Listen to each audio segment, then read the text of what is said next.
Om Shanti. Good morning. आज हम सुनते हैं 31/12/21 के अनमोल मधुर माँ वाक्य।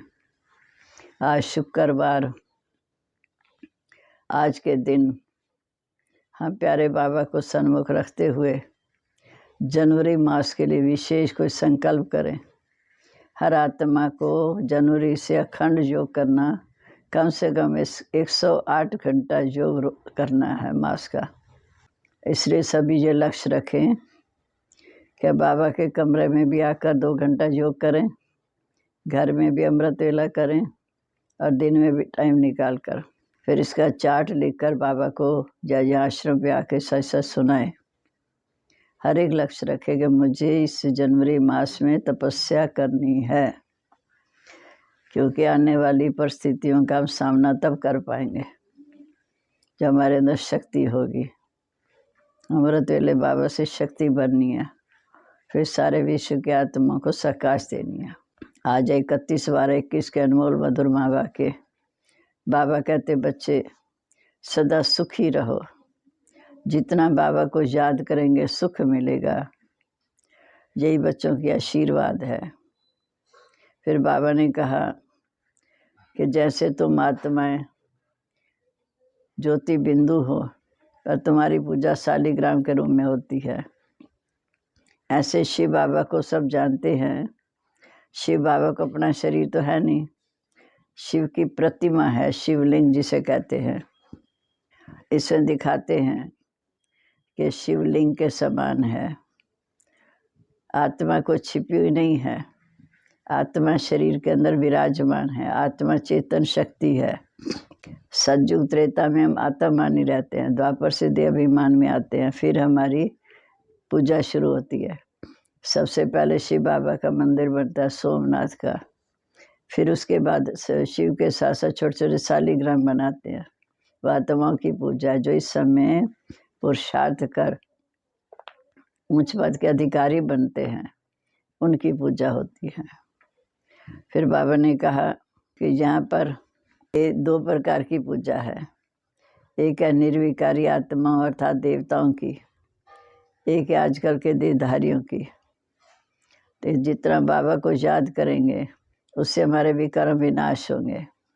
देहधारियों का तो निवृत्ति मार्ग है, ये प्रवृत्ति मार्ग है। घर गृहस्थ में रह के जीवन पवित्र बनाना है, कमल फूल के समान। जितनी पवित्रता होगी उतना बाप के नज़दीक जाएंगे। हमें यहाँ से पहले शांति धाम ले जाएंगे, फिर सुख धाम भेजेंगे। हर एक को ये अनुभव करना है, रियलाइज़ करना है कि मैं ज्योति बिंदु आत्मा मस्तक के बीच में चमक रही हूँ। ये शरीर मुझे कर्म करने के लिए मिला है। मैं आत्मा शांति धाम की रहवासी हूँ। शिव बाबा भी शांति धाम के रहवासी हैं। मैं आत्मा सृष्टि पर आकर पाठ बजा रही, ऐसे शिव बाबा सारे कल्प के संगम पर आकर पाठ बजाते हैं। ये सीढ़ी चढ़ने का टाइम है।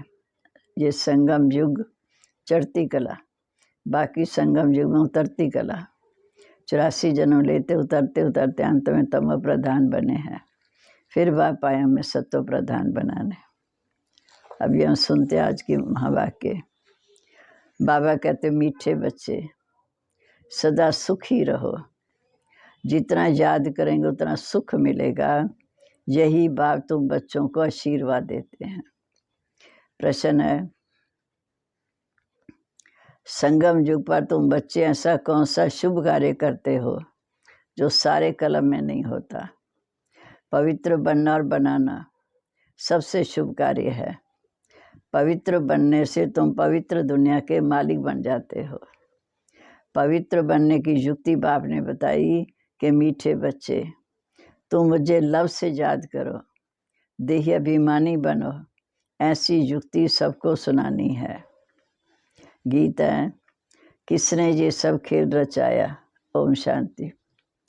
शिव बाबा बैठ करके अपने बच्चों को शालिग्रामों को समझाते हैं। शिव बाबा को तो सब जानते हैं। ये भी जानते हो कि शिव बाबा को अपना शरीर तो है नहीं, शिव की प्रतिमा तो एक है, उसमें कोई फर्क नहीं। उनको दिखाते हैं लिंग के समान।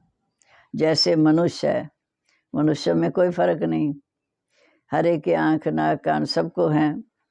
आत्मा कोई छिपी चीज़ नहीं है। जैसे मनुष्यों की देवताओं की पूजा होती, वैसे आत्मा और परमात्मा की भी पूजा होती है। शिव के मंदिर में जाओ तो शिव बाबा के साथ छोटे छोटे शालिग्राम बनाकर पूजा करते हैं। तो बच्चों को ये पता है कि निराकार शिव बाबा की पूजा होती है, साकार देवी देवताओं की पूजा होती और मनुष्यों की भी पूजा होती। पर देवताएं तो पवित्र हैं या अपवित्र हैं, बाकी पूजा तो 5 तत्वों की करते हैं। आत्मा क्या है ये मनुष्य नहीं जानते। कहा जाता रियलाइज ऑफ सेल्फ, स्वयं को अनुभव करो, आत्मा को रियलाइज करो। आत्मा ज्योति बिंदु। कईयों ने साक्षात्कार भी किया, वर्णन करते हैं कि छोटी सी लाइट उनसे निकलकर मेरे में आ गई। अच्छा, इससे फायदा तो कुछ नहीं हुआ।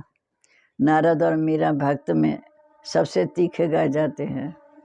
नारद और मीरा भक्ति में तीखे गाए जाते हैं।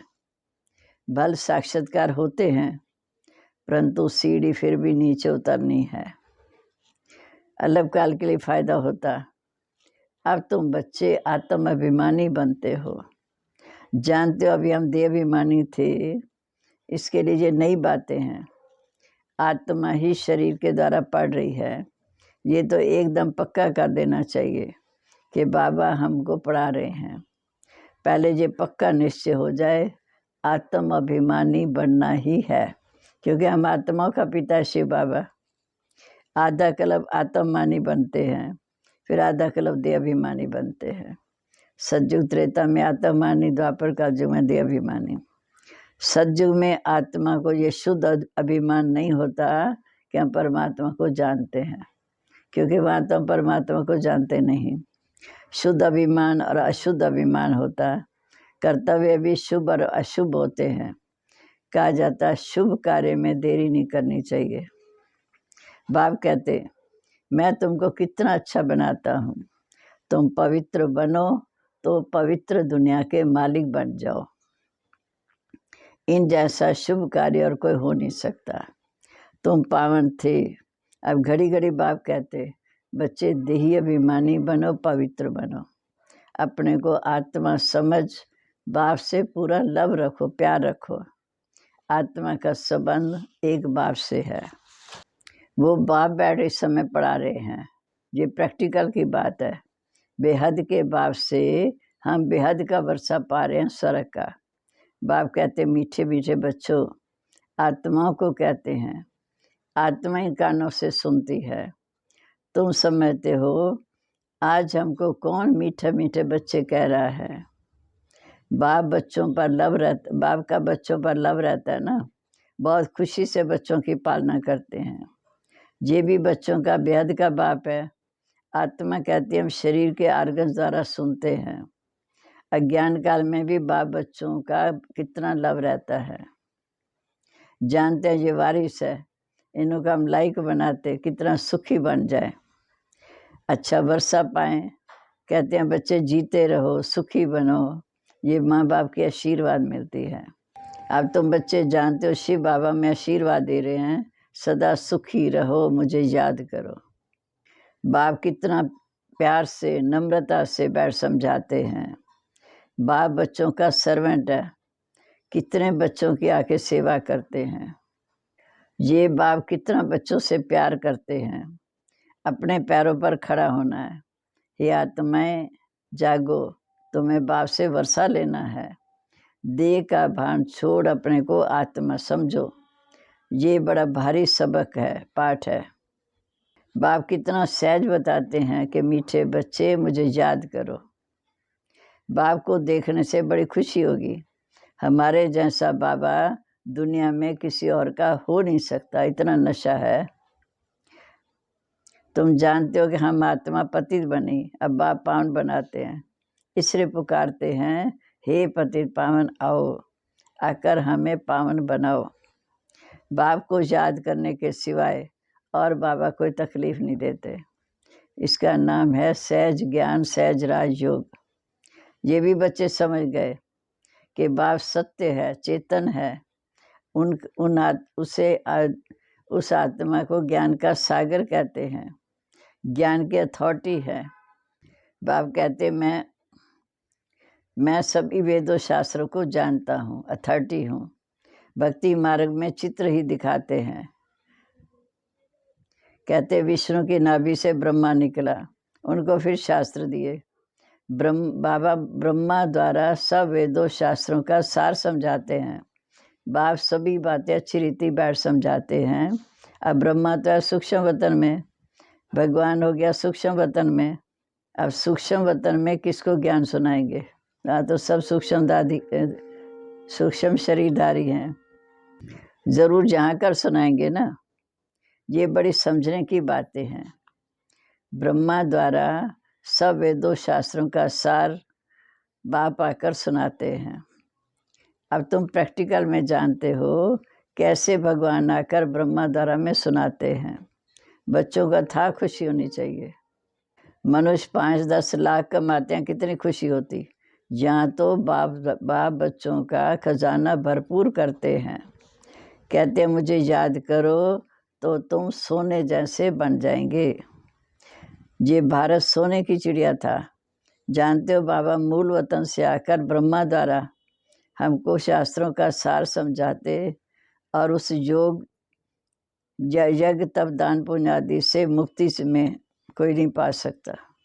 बाबा कहते मुझे याद करो तो तुम सोने जैसा बन जाएंगे। ये भारत सोने की चिड़िया बन जाएगा। मनुष्य समझते हैं इन सब बातों में ये सब रास्ते मुक्ति में जाने के हैं। अगर ऐसा होता तो पतित पावन बाप को भी आने की क्या दरकार थी? अगर वह वापस जाने का रास्ता होता तो कोई जाते। दुनिया में मनुष्यों की अनेक मतें हैं। अब बच्चों को बाबा ने समझाया वापस कोई भी जा नहीं सकता।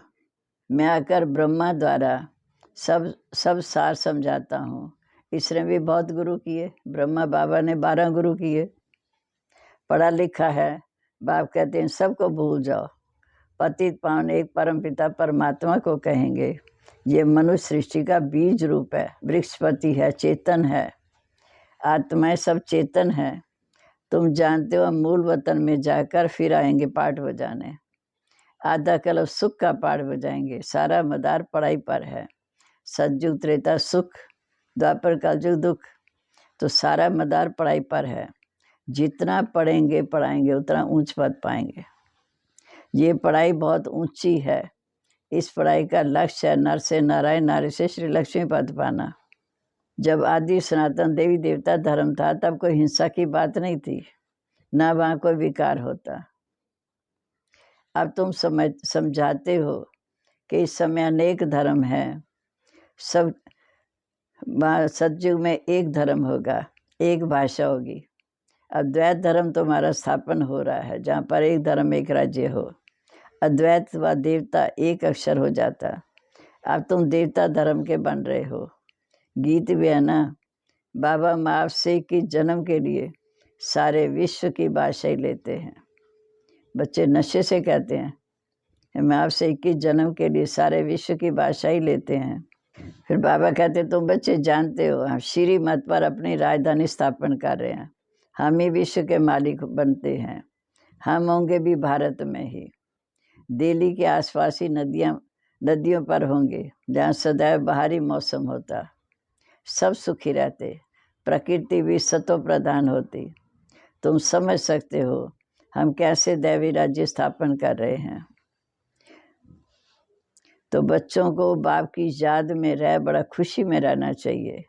निरंतर याद करे और कोई तकलीफ नहीं दी जाती। बाबा सिर्फ यही कहते हैं मुझे याद करो और कोई तकलीफ नहीं। पर इसी में ही मेहनत है। घड़ी घड़ी बाप की याद भूल जाती है। देह अभिमान में आने से उल्टा सुल्टा काम कर लेते। पहला विकार है काम विकार का, देह अभिमान। बच्चे भी समझते हैं मंजिल बड़ी ऊंची है, पवित्र भी रहना है।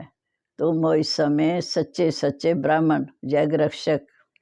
करोड़ों को बूम बूम करते रहो। कछुए का मिसाल भी यहाँ तुमको लगता है। बाप समझाते बस तुम अपना काम काज करते रहो, ऑफिस में बैठो देखो कोई ग्राहक नहीं है तो याद में बैठ जाओ। बाप समझाते, बाप तुम अपना काम काज आदि करो, ऑफिस में बैठो, देखो कोई ग्राहक नहीं है तो याद में बैठ जाओ। साथ में चित्र रखे हों तो आप तुम्हें समझाने की आदत पड़ जाएगी। युक्तियां तो बाबा अनेक प्रकार की बताते हैं। भक्ति मार्ग में चित्र याद करते हैं। जहाँ यह है विचित्र बाप की जात, जिसका देह रूपी चित्र नहीं है। ये नई बात है। अपने को आत्मा समझ मुझ बाप को याद करो। नई बात होने के कारण मेहनत लगती है, इसमें प्रैक्टिस करनी है। ज्ञान तो मिल गया, ये भी समझाया कि विष्णु शिव ब्रह्मा कैसे बनते हैं। विष्णु अर्थात लक्ष्मी नारायण के 84 जन्मों के बाद अंत में वो आकर ब्रह्मा सरस्वती बनते हैं। ये बातें कोई शास्त्रों में नहीं है। बाप कहते मैं आकर तुम बच्चों को स्वदर्शन चक्रधारी बनाता हूँ। उसका अर्थ भी तुम जानते हो। ये तुम्हारे अक्षर ही ऐसे गुप्त हैं जो कोई कॉपी भी ना कर सके। हमें 84 दर्शन अर्थात 84 जन्मों का राज समझाते हैं। अब तुम बच्चे समझते हो कि जो हम बाबा से रोज बैठकर सुनते हैं, बाहर में भी बच्चे समझते होंगे। मधुबन में शिव बाबा ब्रह्मा द्वारा मुरली चलाते हैं। कई सन्मुख बैठ सुन रहे हैं, कई आश्रम पे बैठ सुन रहे हैं। आत्मा ही बाप को याद करती है। याद से विकर्म विनाश होंगे, क्योंकि जब से विकारी बने पाप करते आए तो जन्म जन्मांतर का सिर पर बोझा है। तमो प्रधान बनते जाते। तमो प्रधान बनने में आधा कल्प लगा। सतो रजो तमो बनते बनते आत्मा मैली हो गई। खाद पड़ने से ये खाद जरूर निकालनी है।